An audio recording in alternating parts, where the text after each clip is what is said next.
welcome back to Gamespot TV at E3 in Los Angeles. You know, I gotta say, it's quite remarkable having 1,900 games to choose from, but definitely the one that stood out for me was Soul Calibur for the Dreamcast. That's a pretty good pick, Adam, and I have to say I'm in the same boat, but I would pick Donkey Kong 64 or a really close second with Ape Escape for the PlayStation. But far and away, the most hype landed on LucasArts with the Star Wars Episode 1 games. So naturally, we picked a Star Wars Episode 1 game as our E3 intro of the week.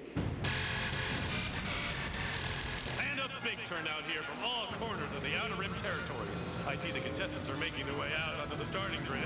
There is the reigning champion of the Volta Classic and the crowd favorite, Sububa. The power couplings are being activated. Our glorious host, Jabba the Hutt, has moved into the arena.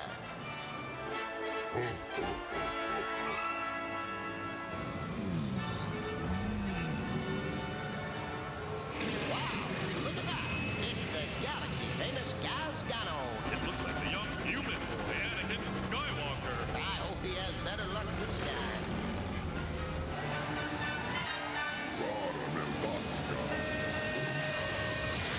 And they're off!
LucasArts announced another Star Wars Episode 1 game at this week's E3. It's Obi-Wan, and if you want to find out more about it, go to Gamespot.com.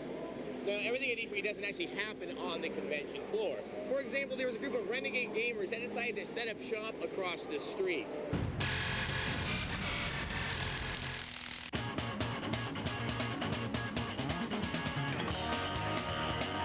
As usual, the gathering of developers, also known as God, don't want to toe the line. First, they challenged the industry by giving more royalties to their software developers, and now they're making noise in their makeshift trailer park across the street from E3. We're having a blast. The whole deal is not taking ourselves too seriously. And I think it's more honest. Like, we don't have to put on a big show. Our big show is our technology. Of course, the live music, scantily clad females, and beer didn't hurt. It's a casual party. It's people who really are into the games as opposed to being in there selling themselves and selling their wares. It's a place to get out after being overloaded with all this sensory overload. All that matters are the games and the guys that make the games. So what did God have to show for itself? Nocturne is a horror game, first and foremost. We concentrate a lot on action and adventure, but horror is the main key. The video game that we're making is Heavy Metal Fact 2.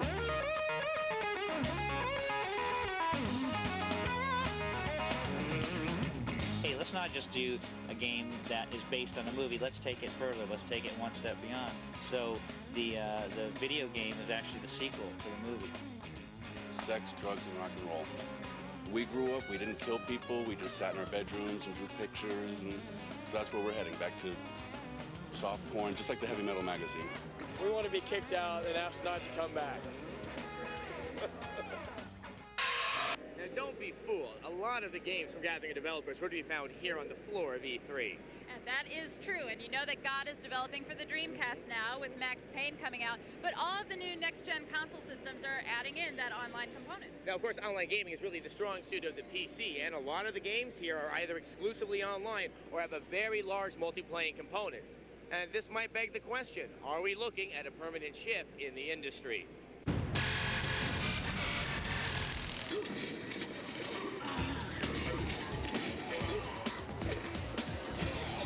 Online and multiplayer gaming is here to stay and has made its presence known at this year's E3.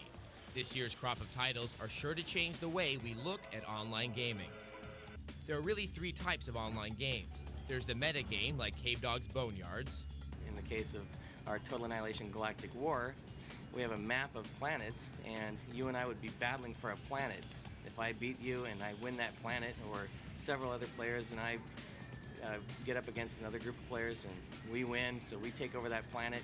But there's 75 planets in this map, and so we've got to go from planet to planet. Pretty soon, if we take over the whole map, then we win. There's online role-playing, like the persistent world of the upcoming Asheron's Call. Well, persistent world means that the world is there even when you're not. So just like when you go to bed, the real world keeps on going. Asheron's Call is the same way. It's a huge community. People are online literally 24 hours a day. And then there are games that players can just jump right into, like Quake 3 or the upcoming Team Fortress 2. But really, what is the appeal of multiplayer and online play? It's not about running around and killing a lot of people. It's about getting out there and having a lot of fun with your friends. You have a whole different level of strategy and a whole different level of sort of, I don't know, glory. When you come to the aid of your team, when you come to the aid of your dying compatriot right when he's about to go down and you rescue him. I mean, that's something that you can't get in a single-player game and you can't get in an anonymous game where you're just basically everyone's an enemy. Clearly, players want more from online and multiplayer gaming. But are companies going to give it to them? What is the future of online and multiplayer gaming? It's really not games, it's online communities that we want to build. I think persistence in characters is really important. Figuring out how to scale to larger and larger worlds is really important. It'd be really interesting with the huge number of servers around the internet to figure out how to have an economy that existed between the various servers. Those are some of the longer term research areas that Valve and some of the other action gaming companies are looking at. Online and multiplayer gaming is definitely moving towards more cooperative and customizable play. And more than ever, game companies are making it easier for everyone to get online. Coming up on Gamespot TV's E3 Special, we jump into the fray of console wars between Sega, Sony, and Nintendo. We look at the games, the machines, and the future of the next generation console systems.